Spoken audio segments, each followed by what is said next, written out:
பின்னாடி பாக்குறீங்களா இந்த போட்டோஸ், இந்த கண்டிஷன் நீங்க யூஸ்வலா எல்லா இடத்துலயும் பார்த்துருப்பீங்க. இந்த கண்டிஷன் பேர் சோரியாசிஸ்.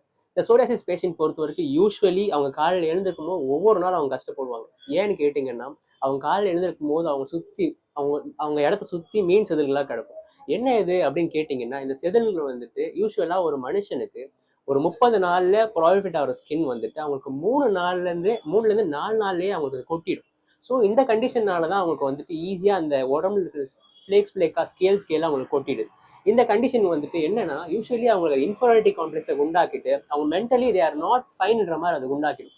ஸோ இதனாலேயே அவங்க வந்து ரொம்ப கஷ்டப்படுவாங்க. எல்லா இடத்தையும் சுற்றி பார்க்கும்போது எந்த இடத்துலையும் கியூர் இல்லைன்ற விஷயத்தை கேள்விப்படுவாங்க.